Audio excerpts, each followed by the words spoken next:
जी friends, अस्सलाम वालेकुम।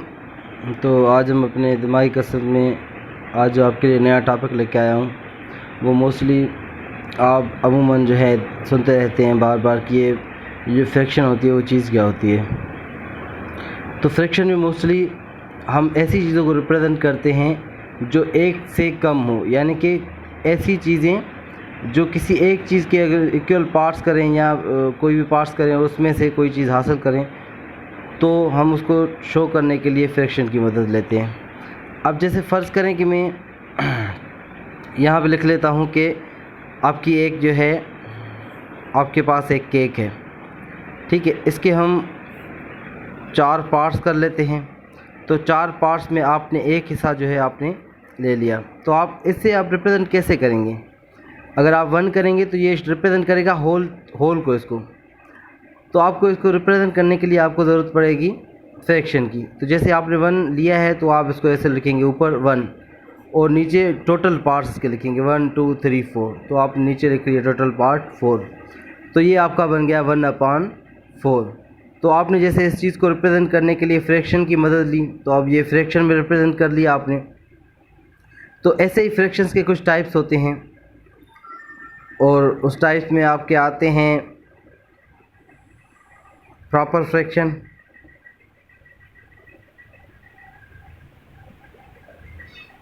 ठीक है, और आता है इम्प्रॉपर फ्रैक्शन। अब इस फ्रैक्शन में जो ऊपर वाला हिस्सा होता है इसे न्यूमरेटर कहते हैं और नीचे वाले को हम डिनोमिनेटर कहते हैं। यानी कि जो डिनोमिनेटर होता है वो होल पार्ट्स को रिप्रेजेंट करता है और जो न्यूमरेटर होता है वो आपके जो हासिल शुदा पार्ट होते हैं उनको रिप्रेजेंट करता है, ठीक है। तो जैसे मैंने बताया कि 2 टाइप्स होते हैं फ्रैक्शन के, प्रॉपर और इम्प्रॉपर। अब प्रॉपर कौन से होते हैं? जिनमें आपका जो न्यूमरेटर होता है बड़ा होता है। जैसे 5/2 कर लें। अब न्यूमरेटर क्योंकि न्यूमरेटर डिनोमिनेटर से बड़ा है तो आप कह सकते हैं n greater than d is called proper fraction. अब जब आपका न्यूमरेटर यानी कि बड़ा हो डिनोमिनेटर से, सॉरी हमने प्रॉपर फ्रैक्शन में लिख लिया है, ये दरअसल इम्प्रॉपर फ्रैक्शन है।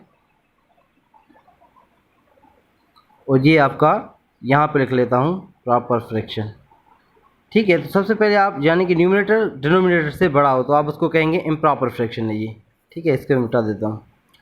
और अगर न्यूमरेटर छोटा हो डिनोमिनेटर से तो आप उसको प्रॉपर फ्रैक्शन कहेंगे। जैसे 3/5 n न्यूमरेटर, ये d फॉर डिनोमिनेटर। न्यूमरेटर जो है लेस देन क्या है? डिनोमिनेटर है, तो आप कह सकते हैं कि ये आपका प्रॉपर फ्रैक्शन है। अच्छा, तो चलिए ये तो सिंपल हो गई प्रॉपर और इम्प्रॉपर। अच्छा, इसमें एक और टाइप आती है मिक्स फ्रैक्शन की, ठीक है। उसमें हम क्या करते हैं, मिक्स फ्रैक्शन या उसको होल फ्रैक्शन भी बोलते हैं। तो अब इसमें क्या होता है कि आपने होल चीज़ों को रिप्रेजेंट करना होता है। अब फ़र्ज़ करें कि आपके पास ऐसे 2 केक थे, एक तो आपने पूरा खा लिया, दूसरे में से आपने एक हिस्सा खा लिया। तो इसको रिप्रेजेंट करने के लिए जाहिर सी बात, एक तो आपने होल खाया है तो इसको रिप्रेजेंट करने के लिए आप ऐसे लिखेंगे 1, और दूसरा जो होगा जैसे ये फ्रैक्शन वाला पार्ट है, 4 में से आपने एक हिस्सा खाया तो 1/4 कह सकते हैं। तो ये हो गया 1 होल 1/4। तो ये हो गया मिक्स फ्रैक्शन। तो ये थर्ड टाइप होती है फ्रैक्शन की। अच्छा, उसके बाद इस पर कुछ ऑपरेशंस होते हैं जिनको हम अर्थमेटिक ऑपरेशंस भी बोलते हैं।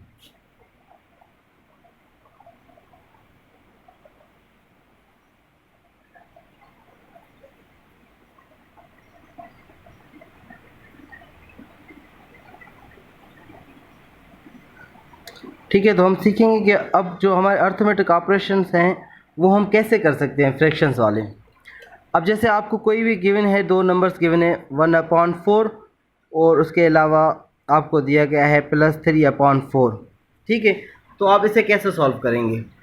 तो पहली बात, तो जब भी आपका डिनोमिनेटर सेम हो तो आपको कोई और मसला नहीं और कुछ करने की ज़रूरत नहीं। डिनोमिनेटर एज इट रख के ऊपर वाली चीज़ों को ऐड कर ले। 1 + 3 = 4/4। तो आप इसको मज़ीद सिंप्लीफाई कर सकते हैं। 1 4 ज़ा 4, 1 4 ज़ा 4, तो आप ये आ गया आपका आंसर 1, ठीक है। ये देखिए पूरा तो हो रहा है ना, 4 में से 4 से यानी कि 1, आप उसको 1 भी कह सकते हैं, ठीक है। अच्छा, तो उसके बाद ये तो हो गया प्लस का ऑपरेशन। अगर आपके डिनोमिनेटर सेम है, अगर चेंज हो तो क्या करेंगे? जैसे आपका आ गया 5/3 प्लस 9/7। तो इसके लिए आपने क्या करना होगा कि नीचे जो आपकी जो डिनोमिनेटर है उनकी आपने एलसीएम निकालनी होगी। एलसीएम निकालने का तरीका आपने सीखा हुआ है, जैसे 3/7। तो आप इस पर कोई भी टेबल लगा लेंगे जो छोटी से छोटी होंगी प्राइम नंबर्स की। तो पहले तो 2, फिर 3, फिर 5, फिर 7 ऐसे। तो पहले 3 के लगा लेते हैं, 1 3 3, 7 7 के 7। तो अब 7 पे 7 की जाएगी तो 1 7 7। तो आपने जो आपके फैक्टर्स निकले उनको आपने आपस में मल्टीप्लाई कराना है। 3 7 21। तो इनकी जो एलसीएम हो गई वो आपकी हो गई 21। अब आप सेकंड स्टेप में क्या करेंगे, हर एक डिनोमिनेटर की इस पे टेबल लगाएंगे। जैसे 3 की टेबल लगा लें 21 पे, 7 3 21। जितनी बार टेबल जाएगी उतनी बार आप उसके न्यूमरेटर को मल्टीप्लाई कर देंगे। 7 5 35। ठीक है, तो बीच में प्लस साइन है तो प्लस। अच्छा, 7 की टेबल 3 टाइम जा रही है तो ऊपर वाले नंबर के साथ 3 मल्टीप्लाई कर लें। 3 9 27। तो आप इन्हें ऐड भी कर सकते हैं। 27 प्लस 35, 5 और 7 12, 3 और 3 6। तो आपके बन गए 62/21। अगर आप इसको यहीं रहने दें तो ये आपका आंसर है। अगर आप इसको मज़ीद डिनोमिनेटर में अगर आप इसको मज़ीद जो है फ्रैक्शन में लेके जाएं, डेसिमल फ्रैक्शन में लेके जाएं, तो आप इसको डिवाइड कराएं तो आपको डेसिमल फ्रैक्शन में भी जवाब मिल सकता है। जैसे 62/21। तो कर लें, 2 20 42, 3 20 तो बढ़ जाएगा 2 20 40, 2 21 42। 2 2 में से 0, 6 में से 4 चले गए, ये आपके बच के 2। तो अब पॉइंट देखें, यहाँ पे 0 दे देंगे, सही है। तो ये 5 की तो 20 की 5 बार जाती है 200 पे, तो 21 की जाहिर सी बात है 4 बार जाएगी। तो अगर आपको टेबल याद नहीं तो आप उनको उतनी बार मल्टीप्लाई भी करवा सकते हैं। जैसे 21 × 4, 1 4 4, 2 4 48। अच्छा, ये 8 बार जाएगी, सॉरी 9 बार में भी। 9 1 9 और 2 9 18। तो ये बन गया आपका 189। तो ऐसे ही आप इसको, और आप ये भी लिख सकते हैं 2.8, ऐसे आंसर भी दे सकते हैं। तो जहाँ तक आपको नीड है वहाँ तक आप इसको सॉल्व करें। ठीक है फ्रेंड्स, तो ये हो गई एडिशन की बात।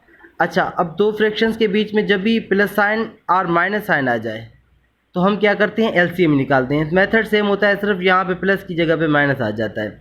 तो एडिशन करें या सब्ट्रैक्शन करें, अगर फ्रैक्शन की एडिशन सब्ट्रैक्शन की बात आए तो बीच में प्लस या माइनस हो तो आप उनकी पहले एलसीएम निकालेंगे। जैसे हमने यहाँ इन केस निकाली है। अब यहाँ पे प्लस आया क्योंकि इनके बीच में प्लस है। अगर ये माइनस होता तो बीच में सिर्फ माइनस दे के सब्ट्रैक्ट करते। बाकी सेम मेथड है, सिर्फ आपने यहाँ पे ध्यान रखना है कि यहाँ पे प्लस है या माइनस है। अच्छा, ये तो हो गई सिंपल एडिशन। आगे चलें, एडिशन के बाद सब्ट्रैक्शन भी आप ऐसे ही इसी मेथड से होगी। फिर आते हैं मल्टीप्लिकेशन में। जी फ्रेंड्स, तो अब हम मल्टीप्लिकेशन की तरफ आते हैं। जैसे आपको कोई भी दो नंबर गिवन हो, दो फ्रैक्शंस गिवन हो, जैसे आप कर लें, पहले छोटा लेते हैं 5/7 एंड यहाँ पे ले लेते हैं 21/15। अच्छा, अभी हम मल्टीप्लिकेशन की बात करें। फ्रैक्शन में जब भी आपकी मल्टीप्लिकेशन आ जाए तो क्या करते हैं, सबसे पहले तो आप उनको क्रॉस में डिवीजन करवाएं। क्रॉस में टेबल लगाएं, जो भी टेबल जाती है कॉमन टेबल दोनों पे। ठीक है, पहली बात देखिए 7 की 21 पे जा रही है, कितनी बार जा रही है, 1 7 7, 3 7 21। अच्छा, फिर यहाँ पे क्रॉस में अब कोई टेबल नहीं जा रही। अब यहाँ पे देख लें, 1 5 5, 3 5 15। ठीक है, 1 5 3 5 15। तो सिंपली अब आमने सामने जो है इनकी मल्टीप्लिकेशन करा दें। 1 3 3 और 1 3 3। तो 3 पे भी 3 की टेबल जा रही है, 1 3 3, 1 3 3। तो आपका आंसर आ गया 1 1/1 आ गया, क्योंकि बेसिकली नीचे तो 1 होता है, इसको हमने रिप्रेजेंट करने की ज़रूरत नहीं होती। अच्छा, अब थोड़ा टफ लेते हैं एक क्वेश्चन। अब जैसे आपका आ गया 20/35 एंड 12/65 कर लेते हैं। ठीक है, फिर से वही मेथड। सबसे पहले तो आप क्रॉस टेबल लगाएं। यहाँ पे कोई जा रही है, इन दोनों में से कोई कॉमन टेबल नहीं जा रही। अच्छा, ऐसे इधर से देख लें तो इधर मुझे देख रहा है कि 5 की टेबल जा रही है। 4 5 20, तो 1 5 5, एक इधर दे दिया, 3 5 15। तो अब यहाँ पे इनसे आगे कोई टेबल नहीं जा रही। तो ऊपर वाले नंबर यहाँ पे ऐसे देख रहे हैं, फिर भी क्रॉस में कोई टेबल नहीं जा रही, यहाँ पे भी देखें तो कोई टेबल नहीं जा रही। तो आपने क्या करना है कि जो सामने वाला नंबर है उसके साथ मल्टीप्लाई कर देना है। जैसे 4 × 12 और 35 × 13। तो अब यहाँ पे कर लें 4 × 12, तो 4 12 आ रही है तो 60 बनता है, नहीं 48, ठीक है। अच्छा, उसके अलावा इसको कर लेते हैं 35 × 13। तो 3 की टेबल 5 3 जार 15, 3 3 जार 9 और 1 10। तो ये 1 की टेबल 1 5 जार 5, 1 3 जार 3, 5 के 5, 0 में 5 ऐड कर लें तो 5, 3 और 1 4। तो ये आपके बनते हैं, ऊपर जो है आपका जवाब आ गया 48 और नीचे आ गया आपका 455, ठीक है। तो ये आपका सिंपलीफाई हो गया, ये आपका कह सकते हैं इसको कि ये आपका आंसर आ गया। अगर आप मज़ीद कर लें तो ये पॉइंट्स में जवाब आ जाएगा 0.00 समथिंग हुई, ठीक है फ्रेंड्स। तो ये हो गई सिंपल मल्टीप्लिकेशन की बात। जी फ्रेंड्स, तो अब आप बात करते हैं डिवीजन की, कि अगर डिवीजन आ जाए कॉमन फ्रैक्शन में तो हम उसको कैसे सॉल्व करें। सबसे पहले देखते हैं कोई भी एक आंसर, आपको क्वेश्चन लिख के दिखाता हूँ कि 60/45 डिवाइड आपका आ गया 80/90 कर लेते हैं इसको, ठीक है। तो ये अब इसको सॉल्व कैसे करें। सबसे पहले तो यहाँ पे जो डिवीजन है आपने इसको चेंज कर देना है मल्टीप्लिकेशन में, क्योंकि जब आप इसको चेंज करेंगे, क्योंकि ऐसे तो आप टेबल लगा नहीं सकते, जब आप चेंज करेंगे तो ये डिवीजन आपका चेंज हो जाएगा मल्टीप्लिकेशन में। तो जैसे 60 लिख लेते हैं 45, डिवीजन आपका चेंज हो गया मल्टीप्लिकेशन में। आपने जैसे डिवीजन को चेंज किया है तो डिवीजन का इन्वर्स हो गया मल्टीप्लिकेशन। अब इसको भी आपने इन्वर्स में लेना है, कि इसका भी आपने इन्वर्स लेना है। जैसे 90 नीचे है तो 90 ऊपर ले लेंगे तो ये 80 नीचे आ जाएगा, तो ये आपका इसका भी इन्वर्स बन गया। अब फिर से जैसे मैंने आपको मल्टीप्लिकेशन का मेथड समझाया था, फिर से आप क्लास में देखें कोई टेबल जा रही है कॉमन में, तो जा रही है जैसे 45 की जा लगा लेते हैं 145 और 45, 245 और 90। यहाँ पे भी देखें 0, इसका भी ख़त्म करते हैं, इसका भी ख़त्म, 4 2 जार 8, 3 2 जार 6। अब कोई कॉमन टेबल नहीं जा रही तो सामने वाले नंबर के साथ मल्टीप्लाई कर लें, 2 3 जार 6, 1 4 जार 4।